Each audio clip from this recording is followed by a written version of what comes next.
Bonjour, bienvenue à ce webinaire organisé par Sodexo et Brightwalls. Un webinaire sur comment gérer vos coûts et votre trésorerie pendant une crise telle que le Covid. J'espère que vous apprendrez beaucoup et qu'on pourra partager du savoir que vous pourrez mettre en pratique. Quelques règles à prendre en compte durant ce webinaire. Du coup, tout le monde est normalement automatiquement sans micro et sans caméra, mais merci de couper votre micro et votre caméra. Vous pouvez prendre des captures d'écran, on partagera ces slides et le webinaire par la suite de toute façon. Il y a la fonction questions et réponses qui est dans Zoom en bas sur la bannière. Vous pouvez poser vos questions là et nous les regarderons et répondrons à la fin du webinaire ou aussi pendant si l'occasion se présente. On va faire 30 à 40 minutes de présentation et donc à la fin 20 minutes de questions-réponses où on essaie de répondre à toutes vos questions. Un peu plus sur nous, du coup, c'est Brightwalls qui présente ce webinaire. Jean-David, qui est directeur à Brightwalls et qui a beaucoup d'expérience dans le domaine, et moi-même, business analyst à Brightwalls et avec beaucoup d'intérêt pour la finance. Donc voilà, j'espère qu'on sera vos hosts aujourd'hui et j'espère qu'on pourra vous apprendre beaucoup. Pour l'agenda, donc on va vite présenter qui est Brightwalls, ce que nous faisons. Ensuite, on va vous parler du contexte de la crise et comment cela affecte votre entreprise, ce qui apporte votre entreprise. On va parler des stratégies de coûts, il y a différentes manières d'aborder vos coûts pendant la crise. On va donner des exemples concrets de comment réduire ces coûts. Ensuite, par la suite, on va vous montrer un modèle que Brightwalls a construit pour vous aider à anticiper vos flux de trésorerie. Et donc, à la fin, il y a un résumé et des questions-réponses. Et je vais laisser Jean-David vous présenter la suite de la présentation. Bonjour à tous, donc j'espère que vous allez bien de chez vous. C'est un peu une période particulière qu'on vit pour l'instant, donc j'espère que chacun de vous, vos proches, votre famille, vos collègues et vos employés se portent bien. Beaucoup d'incertitudes dans ce contexte, évidemment. Et à la fois, voilà, il faut continuer à progresser et à être sûr que nos entreprises soient gérées au mieux et qu'on puisse, je dirais d'une certaine manière, sauver les meubles, mais aussi prendre en main les opportunités qui se présenteraient par rapport à la crise. Et donc, voilà, c'est un peu aussi l'objet de ce webinaire aujourd'hui. Donc, c'est de vous présenter comment bien approcher vos gestions de coûts pendant cette crise, mais aussi vous fournir des outils pratiques pour y arriver. On vous présentera notamment un modèle qui vous permet de faire des scénarios sur vos coûts et que vous pourrez utiliser et télécharger par vous-même pour votre entreprise. Donc ça, c'est un petit peu le contexte. Donc aussi, j'espère que vous trouvez des moyens utiles de vous réénergiser en travaillant depuis chez vous. Des webinaires sont des bonnes options. Pour ma part, je dirais que ce qui m'a énergisé pendant le confinement, ça a plutôt été le jardinage. Donc j'ai appris en 40 jours de confinement plus sur le jardinage qu'en 40 ans de vie passée. Donc voilà, très intéressant et ça me garde motivé d'une certaine manière, en plus de tous les autres aspects que je fais. J'espère que vous avez aussi, chacun de votre côté, des petits trucs et astuces qui vous permettent de vous sentir bien, de vous réénergiser dans un contexte si particulier. Donc, ce que je vous propose de faire, c'est tout d'abord vous présenter très brièvement Brightwalls, comme ça vous avez une petite compréhension de qui on est en tant qu'entreprise.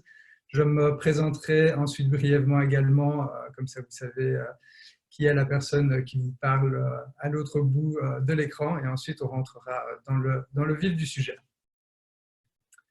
Donc, tout d'abord, Brightwalls, en fait, on est une petite entreprise, une petite PME spécialisée dans le conseil en stratégie, mais aussi dans tout ce qui concerne l'implémentation de ces stratégies. Donc, on a vraiment un positionnement entre la définition des stratégies pour les entreprises, mais également leur implémentation en détail. Donc, ce qui est important finalement, c'est qu'on travaille main dans la main avec nos clients. Et on a l'opportunité de voir, je dirais, sur l'ensemble de nos projets, quels sont les problèmes que ces entreprises, auxquels ces entreprises font face, et aussi à les aider, notamment à gérer leurs coûts. Brightwalls, de manière générale, nous appartenons à un groupe plus large qui s'appelle Quanteus. Donc, on a un groupe de 150 professionnels. Bright Wolves, on est un petit peu moins de 30 pour l'instant, donc en forte croissance, mais on fait partie d'un groupe qui s'appelle Quanteus. Vous avez peut-être entendu parler de certaines des filiales du groupe, notamment de House of Marketing, qui est assez réputé sur tout ce qui est marketing en Belgique pour l'ensemble des entreprises belges de manière générale. Mais aussi d'autres entreprises comme iMind et Uptrust qui travaillent sur la gestion des données et tout ce qui est aussi campagne digitale en ligne pour tout ce qui concerne le marketing en ligne. Alors finalement, Bright Wolves, donc on fait de la stratégie et de l'implémentation, mais on est quand même un petit peu spécialisé dans certains domaines. Les domaines sur lesquels on se spécialise, tout d'abord, c'est tout ce qui est stratégie et corporate finance. Donc ça, c'est un de nos premiers piliers clés. Et c'est notamment là qu'on fait beaucoup de travail financier sur la gestion des coûts pour nos clients. On travaille aussi sur tout ce qui est organisationnel et opérationnel pour nos clients. Donc, apprendre à nos clients à aussi être plus efficaces dans leur travail afin d'améliorer les performances de leur entreprise. On a un troisième pilier qui est sur le digital, sachant que de nos jours, le digital, que ce soit pour communiquer avec vos clients, mais aussi en interne pour améliorer vos processus, c'est devenu quelque chose d'indispensable. Et finalement, dans un monde où le nombre et l'afflux de données croît de manière exponentielle, il faut aussi être capable de gérer les données au sein de votre entreprise. Et ça, c'est quelque chose sur lequel on aide beaucoup nos clients également. Alors, ce qui est important aussi pour nous, c'est qu'on se positionne aussi comme une entreprise qui est très sustainable. Donc, on a vraiment pour but et objectif de vraiment réfléchir à des horizons long terme et à des horizons qui sont durables pour les entreprises. Donc, on n'est pas du tout dans un mode à la recherche de profits à court terme pour nos clients. On est vraiment dans un mode où on va chercher à aider les entreprises sur leur développement durable à long terme. Alors finalement, juste quelques mots sur notre page web. Donc, on vous recommande très chaudement d'aller voir sur notre site. En fait, on a défini un Business Survival Kit avec un certain nombre de piliers qui pourraient vous intéresser en tant qu'employé ou gestionnaire d'entreprise, qui vous permettent un peu de définir les risques auxquels vous pourriez faire face, de réénergiser votre business en temps de crise, de penser à l'après-crise qui se profile petit à petit, et puis aussi de réfléchir à ce que la crise aura eu comme impact sur vos consommateurs et sur votre mode de fonctionnement et comment vous positionner par rapport à ça. Donc tout ça est disponible sur notre site. Donc aujourd'hui, on parlera surtout de la partie coût, mais je vous encourage très fortement d'aller voir sur notre page un petit peu les différents outils qu'on propose gratuitement à tout le monde pour en fait sortir plus fort et en tout cas sortir de la crise actuelle au plus vite. Voilà, alors peut-être quelques mots sur moi, comme ça vous savez qui vous avez en face de vous. Donc, bon, voilà, moi je m'appelle Jean-David Thiebaud, je suis originaire de Bruxelles. Sur les 20 dernières années de ma vie et de ma carrière, j'en ai passé 10 à vivre à l'étranger. Donc, j'ai vécu à Paris, à Toulouse, dans le Michigan aux États-Unis, j'ai vécu à Singapour, en Corée du Sud pendant 3 ans et en Australie pendant 2 ans. Donc, j'ai pu acquérir une perspective assez internationale sur les choses et sur le monde du business en général. Je suis ingénieur civil de formation de l'Université libre de Bruxelles et ensuite j'ai fait un peu plus tard dans ma carrière un MBA à l'INSEAD. Donc de manière générale, j'ai occupé des positions en entreprise dans des rôles plus ou moins seniors en stratégie d'entreprise et puis plusieurs positions dans des cabinets de conseil en stratégie pour être actuellement directeur chez Bright Wolves. De manière générale, j'ai plutôt un focus sur tout ce qui est consumer goods et retail, donc avec une importance accrue sur comprendre les consommateurs et vos clients, et puis essayer d'organiser, d'aider les entreprises à s'organiser par rapport à leurs besoins clients. Donc voilà, partons un petit peu sur le sujet du jour.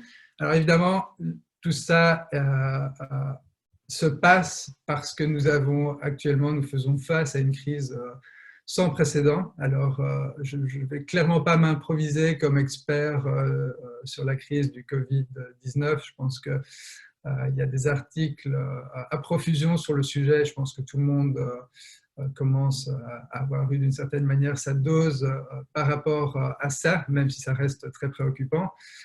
Ceci dit, voilà, donc quelques points de base pour commencer la discussion. Donc, c'est vraiment une crise qui est globale. Donc, on sait qu'actuellement, grosso modo, on a plus de 4 milliards de personnes dans le monde qui sont confinées. Donc, ça fait plus de 50% de la population mondiale.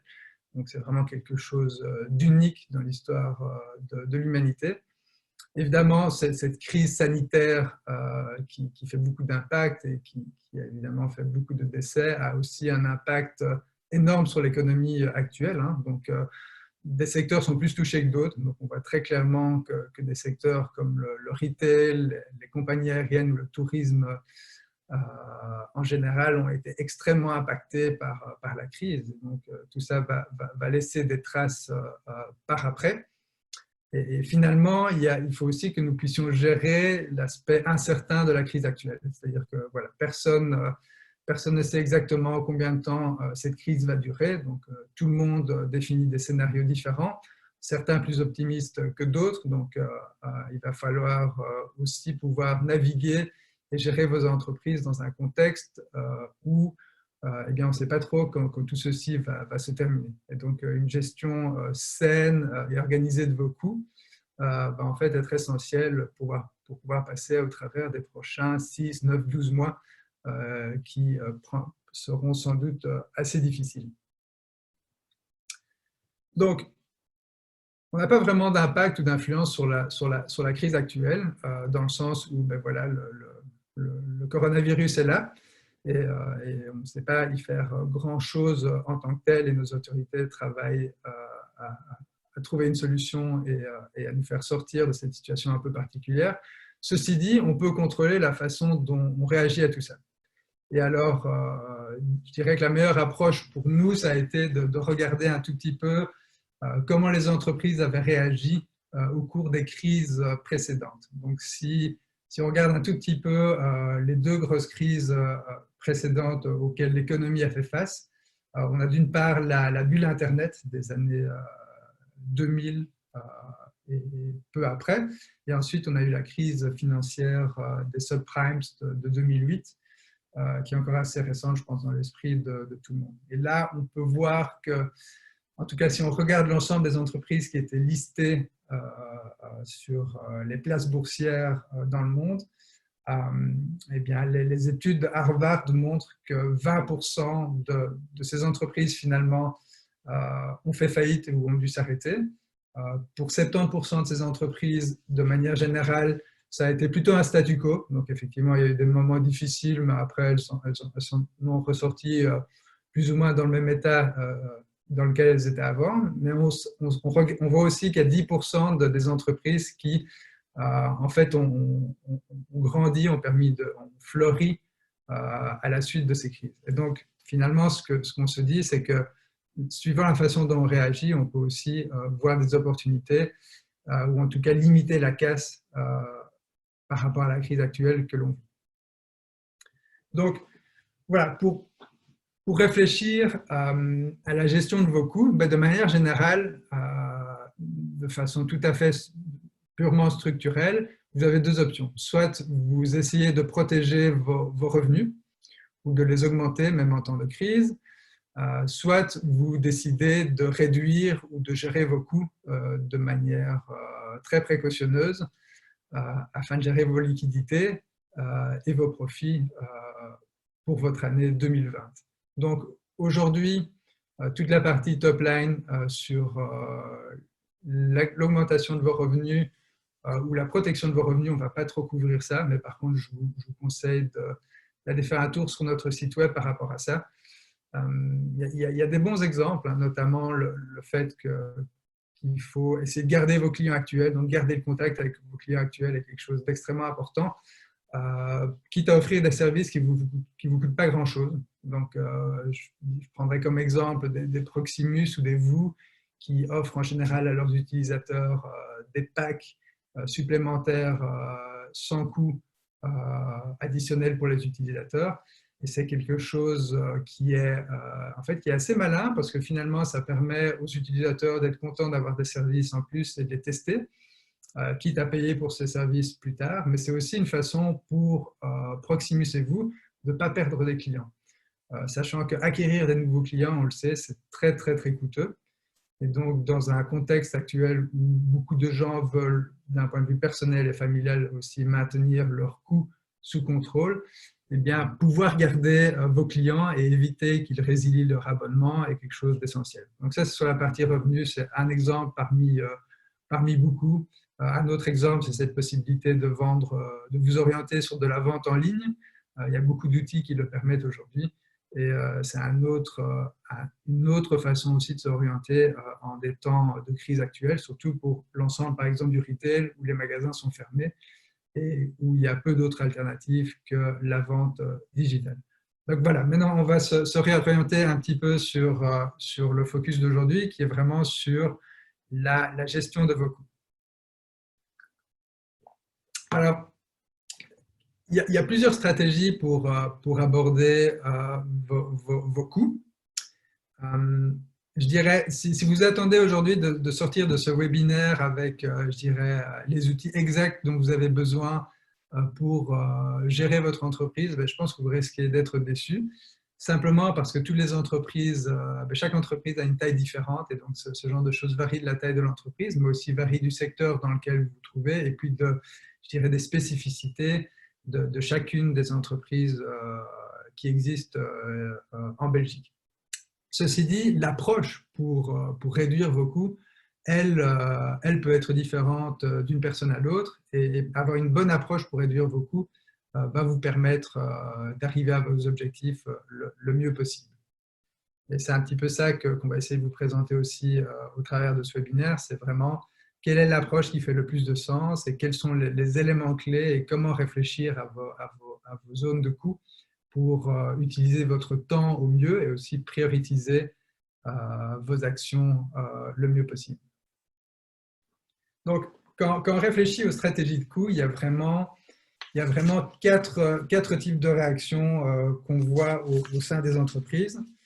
Disons qu'il y a une stratégie qui est plus de type pragmatique, c'est-à-dire que les gens et les décideurs d'entreprise ou les gens qui ont un pouvoir sur les coûts de l'entreprise vont réagir à ce qui se passe. Donc, ils vont se dire, ben voilà, il y a cette nouvelle qui apparaît aujourd'hui, donc qu'est-ce qu'on fait par rapport à ça et quelles sont les mesures qu'on va prendre en compte. Après, il y a pas mal d'entreprises aussi qui ont pris une approche qui est beaucoup plus défensive. Donc, dans ce cas-là, on est dans un mode où vraiment les gens essaient de couper au maximum leurs dépenses d'investissement, mais aussi leurs dépenses d'exploitation, donc leur CAPEX et leur OPEX, car ils ont vraiment des problèmes de liquidité, ils sont dans des positions où ils n'ont pas nécessairement beaucoup de choix, et les gens sont très nerveux par rapport à ça. Certaines compagnies prennent une approche plus offensive, donc ça, ce sera peut-être plus pour les entreprises soit très dynamiques, avec des managements qui sont parfois opportunistiques et avec aussi une prise de risque plus importante. Et finalement, il y a une approche qui est plus équilibrée, où finalement les gens se disent, ben voilà, est-ce qu'on n'essaierait pas de jongler entre des décisions plus de type défensif et des décisions de type plutôt offensif. Donc, si on regarde un petit peu ces différentes approches en détail, je dirais le côté pragmatique, donc l'approche pragmatique est d'une certaine manière possible à gérer. Elle a un gros problème, c'est qu'elle manque de vision à long terme. C'est-à-dire que vous allez passer votre temps à être réactif par rapport à ce qui se passe sur le marché, par rapport aux nouvelles qui vont vous arriver par email ou via vos collaborateurs. Et donc, vous allez passer votre temps à essayer d'éteindre des feux, à jouer aux pompiers au sein de votre entreprise, et ça ne va pas vraiment vous permettre de vous repositionner et de réfléchir aux bonnes mesures que vous voulez mettre en place pour pour le long terme. Donc ça, c'est un petit peu, je dirais, les risques d'une approche qui est trop pragmatique dans le contexte actuel. Après, l'approche défensive, je dirais parfois elle est nécessaire. Donc, on l'a vu, hein, je pense que la majorité des entreprises sur le marché belge a commencé par l'option défensive. Donc, on a vu que tout le monde a essayé d'arrêter à une majorité de coups assez rapidement, car les gens ont vraiment pris peur par rapport à la situation. Donc, ça a duré quelques semaines, mais on a vu les gens ressortir un petit peu de cette approche purement défensive. Pourquoi ? Parce que le problème, c'est que si on arrête complètement de dépenser dans les zones clés de son entreprise, eh bien, on va avoir de vrais problèmes à plus long terme. Et en plus de ça, ça va avoir un aspect très négatif sur le moral de vos employés. Donc, il y a vraiment l'esprit sera au négativisme, et donc ça ne va pas nécessairement pousser les gens à être motivés et à relancer, et à vous aider à relancer l'entreprise. Et alors, la troisième option, c'est l'option plutôt, je dirais, offensive. Et le problème de l'option offensive, c'est qu'elle est risquée. Donc, je dirais, dans le contexte actuel, à part si vous êtes dans des secteurs qui peuvent vraiment bénéficier de la crise, hein, il y en a quelques-uns, notamment tout ce qui est services digitaux, hein, donc conference call comme on fait aujourd'hui, les services de webinaire, des services comme Netflix, etc. Eux ont tout intérêt, je dirais, à être plutôt offensifs pour pouvoir bénéficier de la crise actuelle. Alors c'est un bénéfice pour eux, mais il faut aussi se rendre compte que c'est un bénéfice pour les utilisateurs. Donc je ne vois pas ça comme une façon de profiter du système, mais c'est vraiment une façon de se dire, ben voilà, comment est-ce qu'on peut réfléchir aux besoins de nos clients, et par rapport à ces besoins, ben justement saisir l'opportunité et investir au bon moment. Donc, ceci dit, être trop opportuniste et offensif comporte des risques, parce que si ça ne marche pas, eh bien, le risque de faillite ou de déconvenue financière est bien plus élevé. Donc, au final, et j'imagine que vous attendiez à cette réponse, les 10% d'entreprises dans les crises financières précédentes qui ont fleuri ont toujours adapté une approche équilibrée de leur gestion des coûts. Et de ça, il y a eu quelques points à retenir qui sont assez importants. Donc, la première chose, c'est qu'il y a toujours eu cette volonté de couper les coûts pour sauvegarder vos cash flows, donc votre cash actuel, pour éviter justement des problèmes de faillite ou de créances à court terme, mais pas aller plus loin. C'est-à-dire que sur tous les investissements à long terme qui sont importants, il y a toujours eu cette volonté de trouver un équilibre entre couper les coûts, mais ne pas aller trop loin dans cette coupe, on va dire.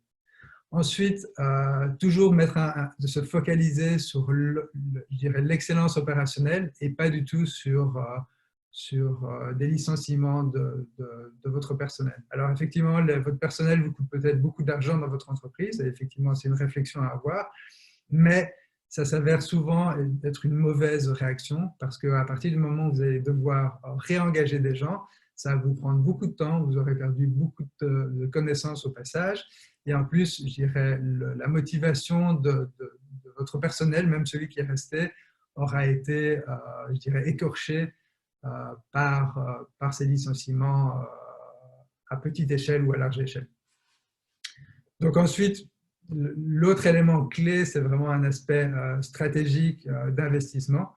Donc, il ne faut pas oublier vos objectifs à quelques années. Et donc, il y a des investissements clés à faire aujourd'hui pour des stratégies que vous avez mises en place pour l'année prochaine, les 2-3 ans qui viennent. Les réduire, pourquoi pas, mais les arrêter complètement pourrait s'avérer être une très mauvaise solution. Finalement, ce qui est assez important dans tout ça, c'est d'avoir une bonne approche. Et donc, je vais passer un petit peu de temps là-dessus pour vous expliquer comment un petit peu réfléchir à la meilleure approche pour réduire vos coûts. Alors, la première étape,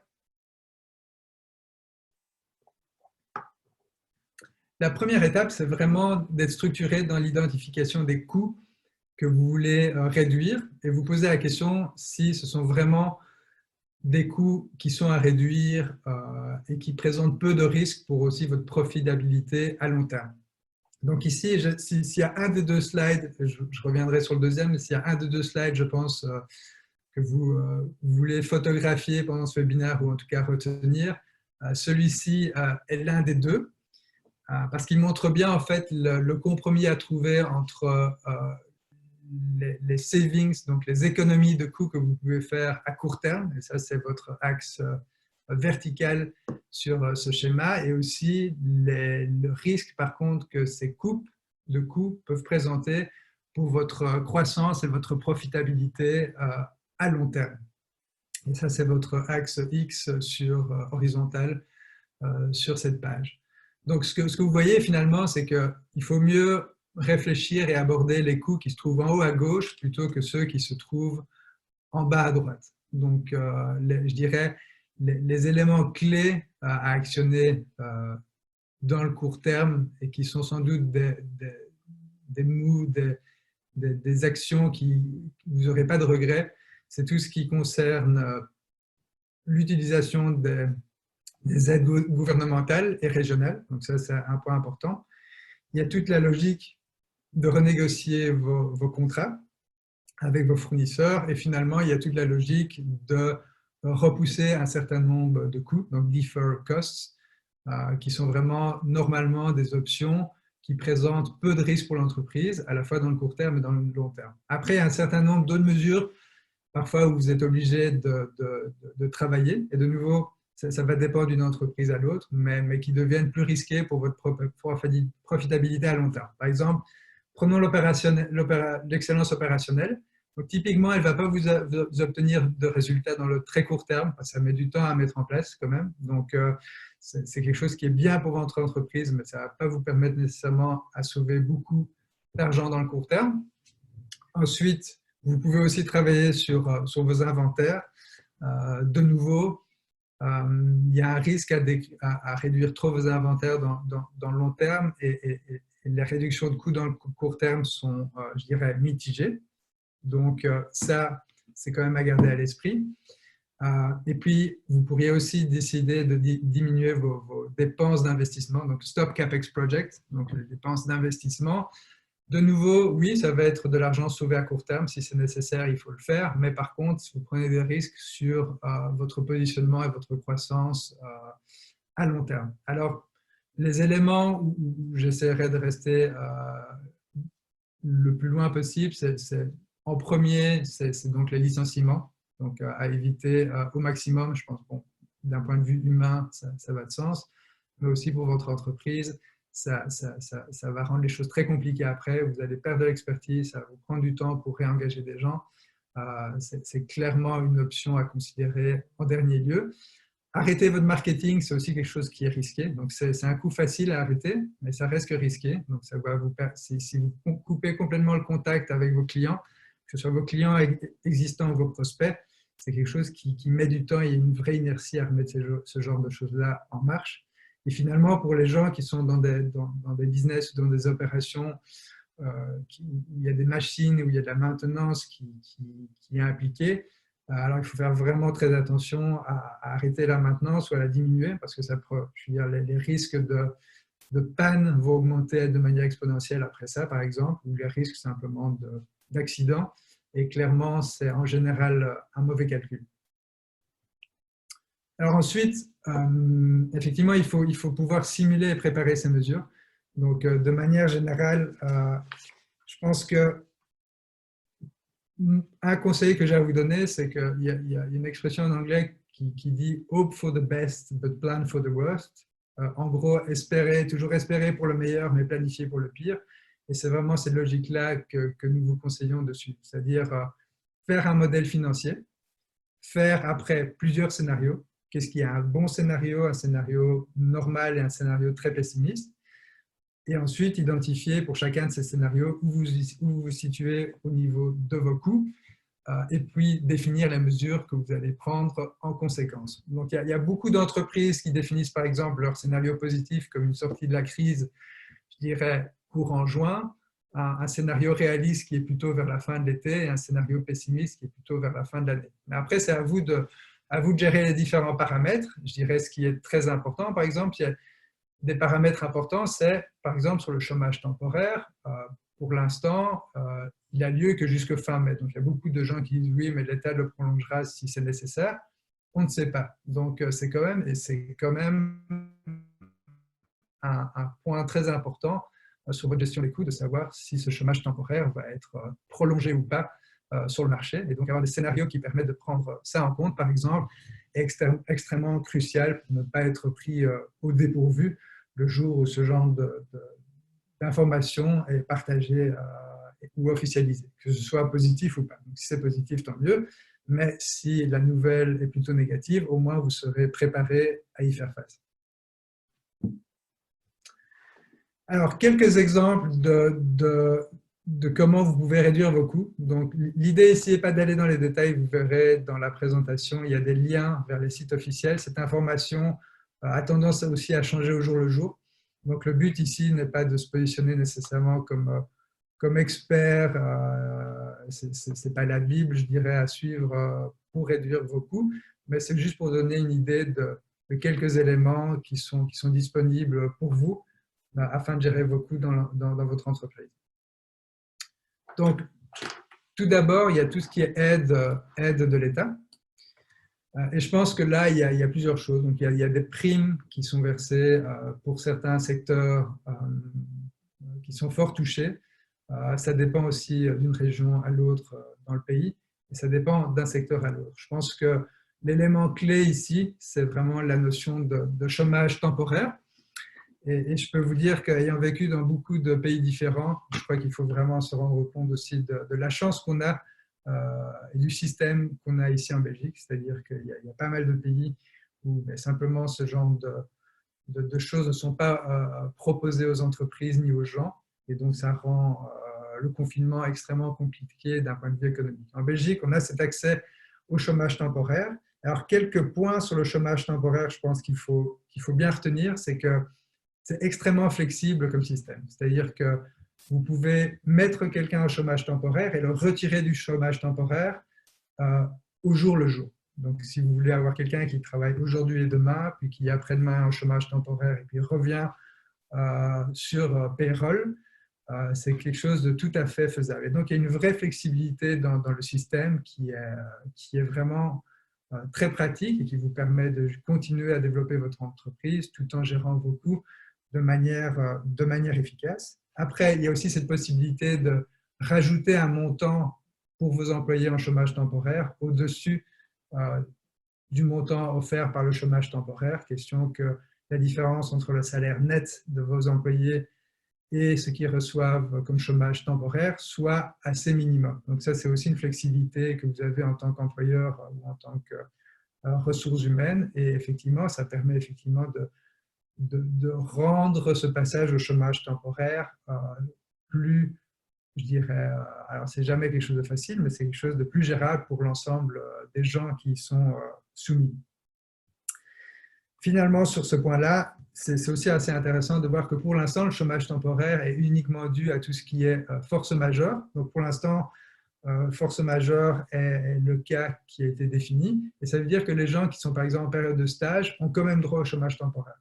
Et donc c'est vraiment pour ça une solution qui est adéquate. Donc attention, en mai ou juin, ça va peut-être changer. Ça va peut-être devenir du chômage temporaire pour raisons économiques. Et donc la période de stage à ce moment-là, sans doute, reprendra ses droits. Mais pour l'instant, comme on est sur du chômage économique pour force majeure, eh bien, ces problèmes-là ne se présentent pas. Donc, c'est vraiment une solution qui est assez flexible et qui permet, en tout cas pour les entreprises qui ont une force d'employés assez large, donc une base d'employés assez large, de pouvoir changer les choses de manière assez agile sans que ça soit trop difficile pour les employés, mais que ça permette aussi à l'entreprise de survivre, parce que c'est vraiment un moyen pour l'entreprise de survivre.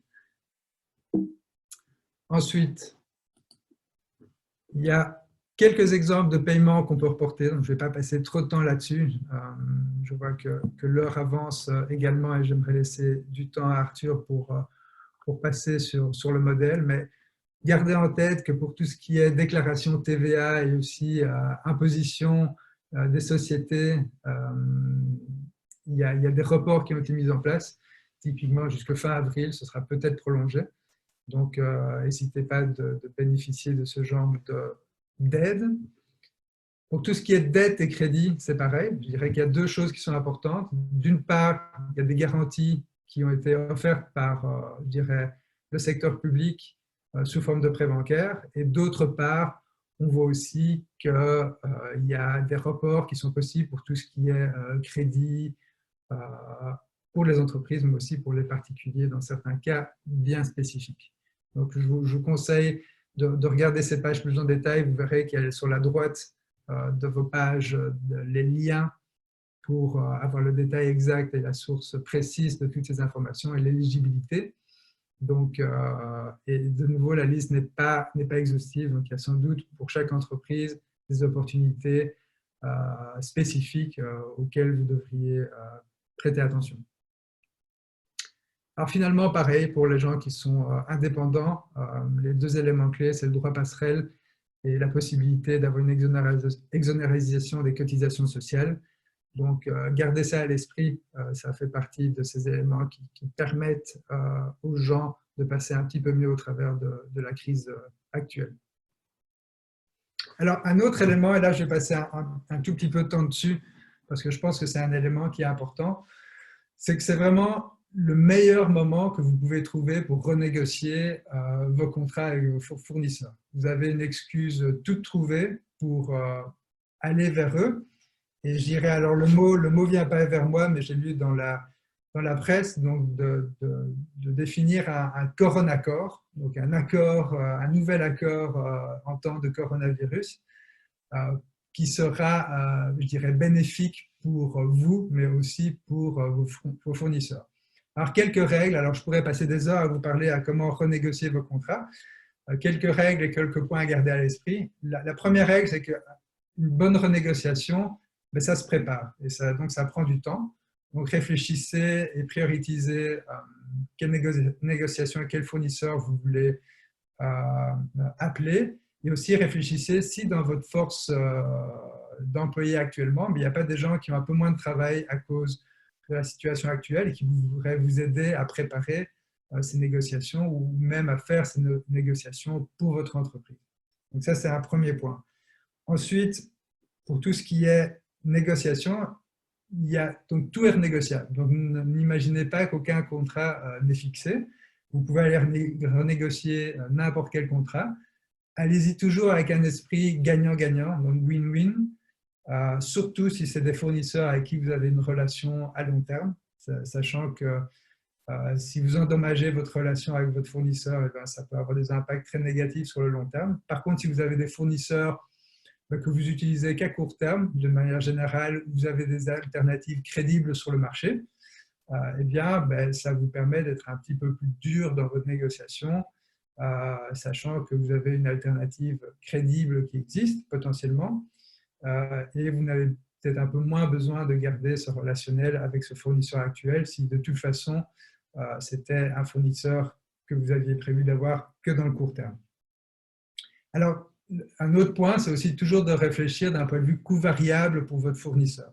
Une des façons d'approcher ces négociations, c'est se demander, dans le business de votre fournisseur, quels sont les coûts fixes qui demeurent fixes pour lui, mais quels sont les coûts variables qu'il ne doit plus payer non plus pour l'instant lui-même. Et donc, est-ce qu'il peut, dans ce cadre-là, vous permettre de bénéficier d'une partie de ces baisses de coûts? Je vais prendre un exemple qui est très pratique, donc qui est vraiment plus un exemple personnel de la vie de tous les jours, mais on paye les repas chauds à l'école pour mon fils, et on m'avait payé les repas chauds pour les 5 derniers mois d'un coup. Et donc typiquement, ça c'est une discussion que j'ai avec le proviseur de l'école, c'est lui dire, mais écoutez, voilà, je comprends que vous avez quelques employés que vous devez continuer à payer, et donc pas de problème par rapport à ça, mais il y a une grosse partie des coûts des frais de repas chauds qui sont liés aux ingrédients qu'on doit acheter. Ces ingrédients, typiquement, on ne les achète plus pour l'instant, sachant que les enfants ne sont pas à l'école. Donc, typiquement, il y a vraiment une approche très factuelle de la renégociation des coûts que vous pouvez utiliser dans vos discussions. Et alors, voilà, donc quelques exemples de coûts que vous pouvez renégocier. Donc, tout ce qui est loyer, donc ça, c'est des choses que vous pouvez renégocier. Donc, la conversation ne sera pas nécessairement ça, mais vous pouvez le faire.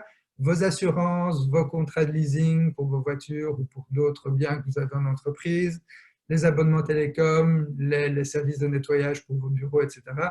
sont tous des sujets que vous pouvez vraiment renégocier, même si c'est des négociations temporaires et des réductions de prix temporaires, hein, le temps qu'on sort de la crise, mais ça va vous permettre de mieux gérer vos coûts. Et alors, finalement, juste pour vous montrer des cas extrêmes, Emma et Paris XL, eux, typiquement, ce qu'ils ont fait, c'est qu'ils ont écrit à leurs bailleurs pour leur dire qu'ils ne paieraient plus leur loyer jusqu'à la fin de la crise. Alors, eux, ils ont une approche qui est plutôt brutale et qui n'est pas nécessairement win-win, mais l'état d'esprit est là. Donc, l'état d'esprit, c'est de dire, voilà, si on ne fait pas ça pour l'instant, on va faire faillite et l'impact pour vous en tant que bailleur sera encore plus important si on n'est plus là dans les années qui viennent. Donc, ce n'est pas pour ça que je vous recommande l'approche unilatérale de Emma et de ici Paris Excel, qui n'est pas vraiment nécessairement dans un esprit de win-win, mais ceci dit, ça montre que tout est renégociable et qu'il y a une logique factuelle à faire les choses comme ça, même pour des coûts qui sembleraient peu renégociables comme les loyers. Alors, je vois que le temps passe, donc je vais passer toute la partie sur ce qui est repousser les coûts. Donc, gardez juste à l'esprit que repousser les coûts, c'est juste retarder l'échéance, on va dire. Et donc, c'est bien pour le court terme, mais il peut y avoir des conséquences à faire ça aussi. Donc, gardez à l'esprit que ce n'est pas vraiment une solution. C'est plus mettre sur pause un certain nombre de problèmes pour les résoudre une fois la crise derrière nous. Voilà, donc sur ce, je crois que ce qui est important aussi, c'est justement cet aspect simulation, se dire, voilà, faire des scénarios différents. Et dans ce cadre-là, vous voulez aussi vous fournir un modèle que vous pourriez utiliser pour réfléchir à votre business. Alors de nouveau, vous verrez, chaque modèle est différent d'une entreprise à l'autre. Donc on a essayé de faire un modèle qui va permettre à un maximum d'entreprises d'en bénéficier. Ce modèle est disponible sur notre site web à télécharger. Et je vais laisser Arthur vous faire une petite présentation de ce modèle, comme ça vous avez déjà une vue de à quoi il ressemble et de comment l'utiliser pour votre entreprise.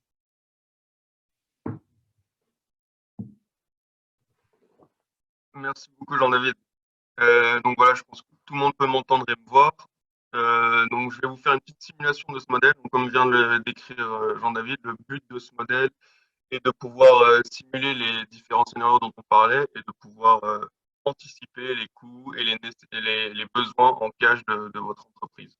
Je vais aller assez vite parce qu'il ne me reste pas beaucoup de temps, mais je vais essayer de couvrir les points les plus importants. Donc, dans ce modèle, concrètement, il y a deux types de classeurs Excel. C'est Orange où on va rentrer des données de notre business et de nos mesures prises pour Covid, et les autres, on va voir les estimations qui en résultent. Donc voilà. Une des classeurs Excel qui est très utile, donc c'est le budget 2020. Et je vais les parcourir avec un cas, comme ça va être très pratique. Mais voilà, là, c'est où vous rentrez vos données financières qui auraient été planifiées pré-crise. Ici, c'est là où vous prenez en compte toutes les mesures qui sont dues à la crise. Et ensuite, vous verrez le résultat dans l'estimate, ça va être le nouveau budget à cause du corona, les analyses qui vont analyser la différence entre ce qui a été budgété pré-crise et ce qui va être réalisé après crise. Et ensuite, des visuels pour voir graphiquement tous ces chiffres pour avoir une idée claire. Donc, on va utiliser un petit cas pratique pour le mettre en œuvre. Ça va être beaucoup plus facile à comprendre. Donc, dans ce cas pratique, je suis un distributeur de vin en Belgique. Et donc, ma liquidité, ma solvabilité dépend de ce rapport entre revenus et coûts. Donc, toute cette idée, je pense que c'est nouveau pour beaucoup de personnes, mais toute cette idée, c'est que si je dois payer mes fournisseurs dans le mois qui suit et mes clients me payent seulement dans 2-3 mois, il y a une zone tampon que moi, je dois financer avec du cash de moi-même pour pouvoir subvenir à mes besoins sur ces 2-3 mois jusqu'à ce que l'argent que mes clients me doivent arrive dans mes caisses. Donc ça, c'est toute cette idée. Et en période de crise, c'est ce facteur qui va définir notre capacité à faire le tampon sur la crise, à résister à cette crise, ou alors on va couler dans la crise. Voilà, c'est l'idée. Donc ici, notre distributeur de vin, ses revenus, ils dépendent de l'ORECA, donc il est sévèrement touché en ce moment, puisqu'il n'y a aucun ORECA qui est ouvert. Et une autre composante, c'est son revenu aussi est saisonnal. Donc il va vendre beaucoup plus en été que le reste de l'année. Ce qui fait qu'en été, il va récolter beaucoup de cash, mais que le reste de l'année, il va être assez limite neutre sur sa balance de paiement. Voilà. Et au niveau des coûts, il a ses coûts fixes et variables. Et donc, ce distributeur de vin va essayer de voir quel est l'impact du coronavirus sur ses revenus et ses coûts en utilisant notre modèle. Donc, la première étape, comme je l'ai montré, c'est d'aller dans ce classeur Excel qui est budget 2020, où là, en orange, sont les données que vous pouvez rentrer. Donc, vous avez le revenu les chiffres d'affaires de 2019, vos chiffres d'affaires actuels de ce qui a été en janvier, février, mars, et ce que vous avez planifié pour 2020 sans pré-crise. C'est pour nous donner une idée un titre comparatif, donc ce qui aurait dû être sans la crise. Et dans ce classeur Excel, vous avez tous les états financiers. Donc là, on a le compte de résultat avec le chiffre d'affaires, les coûts et le bénéfice. Ensuite, vous avez les bilans avec les actifs et les passifs. Donc ici, ce qui va être très important dans ce modèle, c'est vos réserves de cash et vos dettes et créances commerciales. C'est ça qui va définir le cash disponible dans votre business. Et ensuite, vous avez le flux de trésorerie, donc le cash qui vient de vos opérations, la liquidité qui vient de vos opérations, de vos investissements et de vos finances. Et donc tout ça en orange, c'est vous qui remplissez ce modèle. Et ensuite, ça va vous donner une estime. Les visuels vont donner votre budget de 2020. Donc comme on peut voir ici pour notre producteur de vin, la plupart de ses revenus sont donc en été, avec un pic en septembre, parce qu'il y a un marché du vin qui marche beaucoup pour lui. On voit qu'au niveau de la balance de cash, c'est aussi là en été où il a le moins de cash disponible parce qu'il en utilise beaucoup pour acheter et faire des dépenses marketing. Et on voit ici que le flux de trésorerie est donc négatif en avril-mai, parce que là, il doit repayer des taxes, il doit repayer des dettes, donc il y a beaucoup de cash qui sort de son business. Et ensuite, il fait aussi des investissements, un nouveau chariot élévateur. Et là, en été, c'est là que le cash rentre, où il fait beaucoup de ventes et où ses clients le payent en liquidité. Donc voilà, ça, c'est le business de notre distributeur de vin quand tout se passe bien. Mais malheureusement, 2020 ne pouvait pas être une bonne année, il fallait qu'il se passe quelque chose, et le corona est arrivé. Et donc tout l'intérêt ici, c'est de voir quel levier je mets en place, comment le corona m'a affecté, pour voir comment mon budget va dévier de ce qui a été estimé sans corona. Donc ici, c'est là le deuxième classeur, Excel, où je vais prendre en compte les leviers opérationnels et financiers qui sont affectés par le corona. Donc je vais aller assez vite parce qu'il y en a beaucoup et que je suis déjà à la moitié du temps. Mais en gros, l'idée ici, c'est de dire, est-ce que mon chiffre d'affaires va être impacté? Oui ou non? Oui, forcément, il va être impacté pour notre distributeur de vin qui a 60% de ses revenus de l'ORECA. Et donc là, vous mettez en pourcentage de comment va être impacté votre revenu par mois.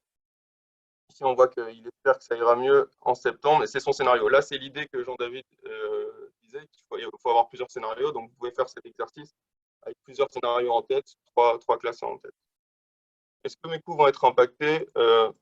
Normalement, non. Je vais mettre oui ici, mais voilà, j'ai pré-rempli en orange, mais les coûts ne vont pas être impactés par ça. Est-ce que les salaires et les bénéfices à mon employé vont être affectés? Oui, j'ai mis des employés en chômage temporaire. Ici, vous pouvez mettre le nombre d'employés total que vous avez. Ça, c'est le coût qui reste même après les avoir mis en chômage temporaire. Donc, si par exemple, il y a des voitures de société, il faut quand même payer les voitures de société. Et là, ici, dans ces cases orange, vous mettez le nombre d'employés par mois qui sont en chômage temporaire. Comme ça calcule directement l'impact que ça a sur vos coûts de salariés que vous avez entrés dans le budget en 2020. Voilà l'idée. Pour les coûts indirects et les loyers aussi, ça va être impacté parce que je vais augmenter mon coût de marketing pour essayer de vendre des vins malgré qu'il n'y ait plus de vente au RECA. Je vais essayer de diversifier. Ensuite, je vais diminuer ici.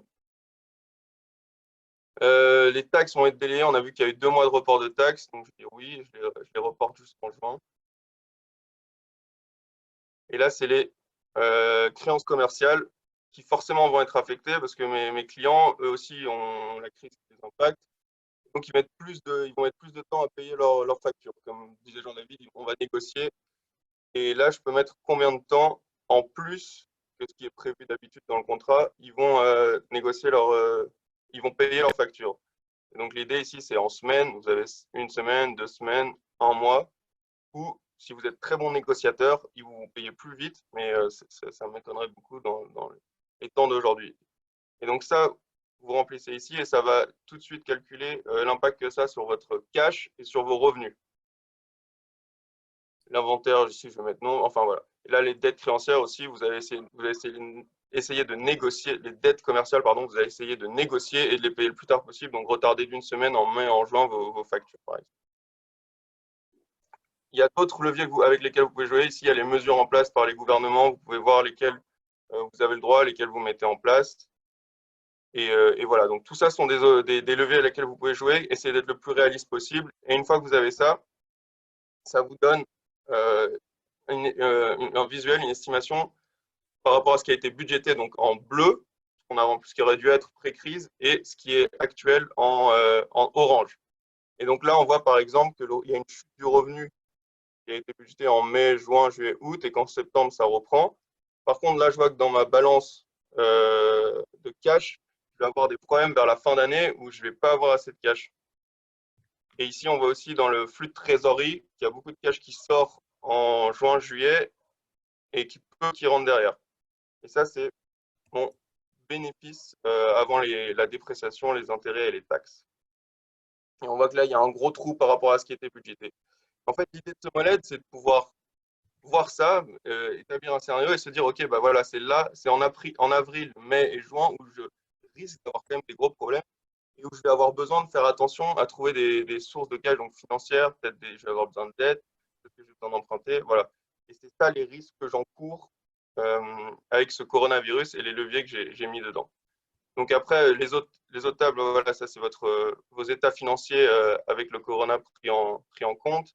Et ici, c'est l'analyse des variances entre ce qui a été budgété et ce qui est réel à cause du corona, enfin ce que vous avez planifié à cause du corona. Je ne vais pas aller trop vite dedans, vous pouvez aller voir sur Internet et jouer avec ce modèle et aller plus loin dedans. Mais voilà, l'idée, c'est vraiment d'avoir une vision de ce qui va être possible et où sont les risques. Donc là, on peut vraiment identifier, par exemple, qu'en avril, mai, juin, ça va être là où il va y avoir des problèmes et je dois penser à des solutions, à des options pour me sortir de ce trou de cash que je risque d'avoir. Donc voilà, ça fait 10 minutes, ça allait un peu vite. Je vous encourage à aller sur Internet, télécharger ce modèle, essayez-le de votre côté et revenez vers nous. On est disponible, on est vraiment ouvert à discuter avec vous, vous aider et améliorer ce modèle aussi. Donc j'espère que vous avez compris dans les grandes lignes et que ça va vous être utile. J'ai dit, je te relance la présentation. Parfait.